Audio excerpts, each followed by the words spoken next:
사도신경으로 우리의 신앙을 고백하며 새벽 예배 하나님께 올려드리겠습니다. 전능하사 천지를 만드신 하나님 아버지를 내가 믿사오며 그 외아들 우리 주 예수 그리스도를 믿사오니 이는 성령으로 잉태하사 동정녀 마리아에게 나시고 본디오 빌라도에게 고난을 받으사 십자가에 못 박혀 죽으시고 장사한 지 사흘 만에 죽은 자 가운데서 다시 살아나시며 하늘에 오르사 전능하신 하나님 우편에 앉아 계시다가 저리로서 산자와 죽은 자를 심판하러 오시리라.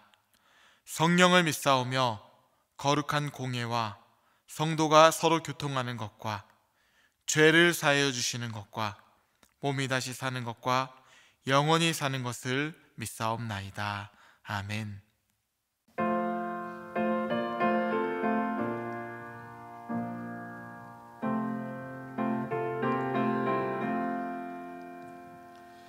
죄짐 받은 우리 구주 어찌 좋은 친구인지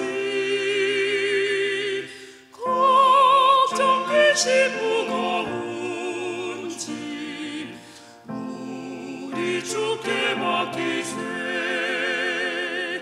주께 고함 없는 받지 못하네. 사람들이 어찌하여 아뢰 줄이 모를까. 시험 걱정 모든 괴로움 없는 사람 누구가 부질없이 낙심 말고 기도드려 하래세. 이런 진실하신 친구 찾아볼 수 있을까. 우리 약함하시오니 어찌 아니하래까. 근심 걱정 무거운 짐 아니 진짜 누군가. 피난처는 우리 예수 주께 기도드리세. 세상 친구 멸시하고 나를 조롱하여도 예수 품에 안기어서 참된 위로 받겠네.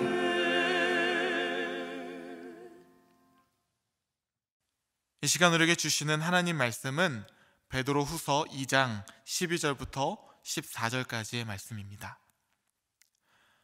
그러나 이 사람들은 본래 잡혀 죽기 위하여 난 이성 없는 짐승 같아서 그 알지 못하는 것을 비방하고 그들의 멸망 가운데서 멸망을 당하며 불의의 값으로 불의를 당하며 낮에 즐기고 노는 것을 기쁘게 여기는 자들이니 점과 흠이라.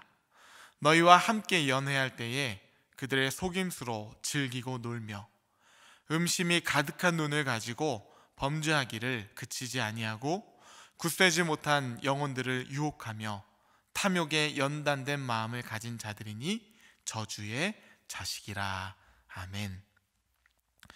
오늘 말씀을 위해서 잠시 기도하겠습니다. 하나님 감사합니다.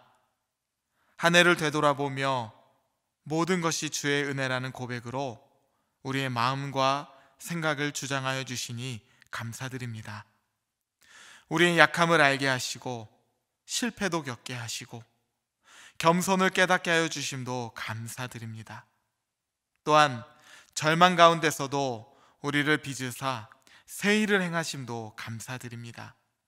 주님, 이렇듯 우리가 주님의 은혜로 2020년의 끝자락에 서 있습니다. 주의 은혜 위에 서 있음을 고백합니다. 우리의 삶을 드리오니 받아 주시옵소서. 말씀이신 하나님, 오늘도 말씀을 통해 우리에게 찾아오실 하나님을 기대합니다. 갈급한 마음으로 주 앞에 왔사오니 우리의 잔이 넘치도록 성령을 부어 주시옵소서. 그리하여 성령과 동행하는 삶이 어떤 삶인지, 그 기쁨이 어떤 기쁨인지를 맛보아하는 백성이 되게 하여 주옵소서. 우리를 사랑하시는 예수님의 이름으로 기도합니다. 아멘. 할렐루야. 네, 오늘은 성도가 깨어 있어야 하는 이유라는 제목으로 하나님 말씀 전하도록 하겠습니다. 여러분은 뻐꾸기 하면은 어떤 이미지가 연상되십니까? 예전에는 주변에 야트마한 이런 산이라도 있으면 뻐꾸기 소리를 심심치 않게 들을 수가 있었다고 하는데요. 그로 인해서 뻐꾸기의 소리는 많은 사람들에게 정겨움의 대상으로 남아 있습니다. 듣는 사람마다 그 소리에 차이가 있을지는 모르겠지만 오래전부터 뻐꾹으로 각인되어 있는 그 소리는 어릴 적의 향수를 불러일으키는 묘한 매력이 있는 것이죠. 그런데 이 뻐꾸기의 생존 행태를 보면 우리가 생각하는 그 어떤 정겨움과는 정반대의 반전이 있다고 합니다. 뻐꾸기는 자신의 둥지에 알을 낳지 않고 다른 새들의 둥지에 알을 낳는다고 하는데요, 이런 이상한 습성을 탕란이라고 한대요. 탕란. 자신의 새끼를 자기가 키우지 않고 다른 새들이 키우게 하는 것을 가리키는 말이죠. 현재 5살과 3살 된 아이들을 한 땀 한 땀 돌보며 정말 빡세게 육아하는 제 입장에서 보면 이러한 뻐꾸기의 행태는 정말 잡아먹혀도 할 말이 없는 그런 아주 나쁜 모습 같습니다. 탕란의 과정을 살펴보면 먼저 자신이 알을 낳을 다른 새의 둥지를 확인하고는 그 주변을 며칠간 맴돌며 적당한 시간을 물색한다고 해요. 물론 타깃이 된 그 둥지에는 여러 개의 알이 이미 놓여 있어야 한다고 합니다. 오히려 자신이 낳을 그 알과 섞여서 혼선을 주기 위해 여러 개의 알이 이미 그곳에 있어야지만 그곳에 자신의 알을 낳는다고 하니 치밀하기가 인간을 넘어서는 것만 같습니다. 알의 크기는 상관이 없다고 해요. 새들은 크기가 아니라 색깔과 반점 등으로 자신의 알을 알아본다고 하니 자기 알의 알이 다른 알보다 현저하게 크다 하더라도 아무 문제가 없는 듯이 다른 새 둥지에 알을 낳는 것이죠. 그리고 이렇게 뻐꾸기가 알을 낳은 둥지의 불행은 그때부터 시작이 된다고 합니다. 뻐꾸기 알이 막 부화해서 아직 눈도 뜨지 않았고 털도 없는 새끼 상태에서 둥지에 있는 다른 알들과 다른 새끼들을 자신의 넓은 등을 이용해서 모조리 밖으로 밀어뜨려서 떨어져 죽게 한다는 것이에요. 그리고는 혼자 남아서 이 둥지를 자신이 독식하는 것이죠. 잔혹함을 넘어서 공포감까지 느껴지는 것 같지 않습니까? 그런데 더 안타까운 것은 어미새의 모습이에요. 계속해서 먹이를 날라 자신보다 더 커져버린 뻐꾸기 새끼에게 지극정성을 다하는 모습을 보면서 안타까움을 넘어서 미련함마저 느끼게 되는 것이죠. 저는 이런 모습을 보며 혹시 우리도 잘못된 뻐꾸기 새끼를 우리 삶이라는 둥지 안에서 키우고 있지는 않는가라는 질문을 떠올려 보게 되었습니다. 사탄이 몰래 자신의 속성을 우리 마음 안에, 우리의 둥지 안에 놓아두고 갔을 수도 있기 때문이죠. 그리고 만약 그러한 일이 발생된다면 뻐꾸기 새끼가 둥지 안에 있는 모든 것을 독점하려 하듯이 우리 속에 사탄이 심어놓은 그 속성도 결국은 우리의 삶을 독식하려고 할 것입니다. 베드로서 2장 말씀도 이러한 맥락과 같이 합니다. 바로 거짓 선지자들과 거짓 선생들에 대한 말씀인데요. 먼저 1절 말씀을 보면, 그러나 백성 가운데 또한 거짓 선지자들이 일어났나니 이와 같이 너희 중에도 거짓 선생들이 있으리라. 그들은 멸망하게 할 이단을 가만히 끌어들여 자기들을 사신 주를 부인하고 임박한 멸망을 취하는 자들이라. 이 말씀을 보면 과거와 현재 이렇게 두 개의 시제를 언급하고 있습니다. 백성 가운데 거짓 선지자들이 일어났나니, 과거적인 시제죠. 반면에 이와 같이 너희 중에도 거짓 선생들이 있으리라, 현재적 시제예요.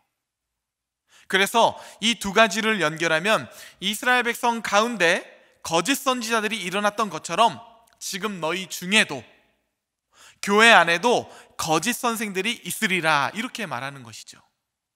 베드로가 이러한 시간적인 연결을 통해서 전하고자 했던 메시지는 무엇이었을까요? 사탄은 과거에도 현재에도 끊임없이 우리의 삶을 독식하려고 자신의 속성인 죄의 알을 우리 삶의 둥지에 몰래 두고 간다는 것이죠. 그 속성 중에 하나가 바로 거짓 선지자들, 거짓 교사들인 것입니다. 베드로는 이러한 자들에 대해서 아주 분명하게 말합니다. 제가 현대인의 성경 버전으로 오늘 본문 12절부터 14절까지를 한번 읽어보겠습니다.